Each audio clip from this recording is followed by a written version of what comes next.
ஒரு ஸ்டோரி ஒண்ணு படிச்சேன். அத உங்கட்ட சொல்றேன். உங்களுக்கு யூஸ்ஃபுல்லா இருக்கலாம். ஒரு கொதிச்சிட்டு இருக்கிற தண்ணீல ஒரு தவளைய தூக்கி போடும்போது, சூடு தாங்க முடியாம தான் உயிர் முக்கியம் அப்படின்னு அந்த தவளை ஜம்ப் பண்ணி வெளிய வந்துரும். அதே தவளைய ஒரு நார்மலான தண்ணீல போட்டு அத சூடு பண்ணும்போது கொஞ்சம் கொஞ்சமா தண்ணி சூடாகும். முதல்ல இனிஷியலா அந்த தவளைக்கு நல்லா இருக்கும். நல்லா குளு குளுன்னு இருக்கே அப்படின்னு. போக போக சூடு இதமா இருக்கு அப்படின்னு நினைக்கும். ஒரு கட்டத்தில தண்ணி கொதிக்க ஆரம்பிக்கும்போது தவளை செத்து போயிரும். அதால ஜம்ப் பண்ணி வெளிய வர முடியாது. இது எதுக்காக சொல்றேன்னா, இனிஷியலா ஒரு கம்பெனிக்கு வேலைக்கு போறவங்களாகட்டும், இல்ல வாட்டெவர் எதா பண்ணாலாகட்டும், முதல்ல ஒரு 10,000 20,000 சம்பளம் கிடைக்கும். 10,000 20,000 சம்பளம் கிடைக்கும் அப்படின்னு நினைச்சு சந்தோஷமா இருப்பாய்ங்க. ஆனா வெளியில விலைவாசி ஏறிக்கிட்டே இருக்கும். அது நமக்கு தெரியாது. நம்ம சம்பளம் டே பை டே ஏறுச்சுன்னா பிரச்சனை இல்ல.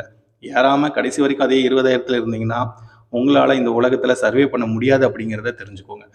ஸோ டே பை டே நீங்களும் குரோ ஆகணும். நீங்க வாங்குற உங்களோட சேலரியும் குரோ ஆகணும். ஸோ அதுக்கு என்ன பண்ணணுமோ அந்த வழிய பார்த்துக்கிட்டு போயிட்டே இருங்க. ஒரே கம்பெனில இருக்காதீங்க. டே பை டே அடுத்தடுத்த கம்பெனிக்கு ஜம்ப் பண்ணிக்கிட்டே இருங்க. வித் சேலரியோட.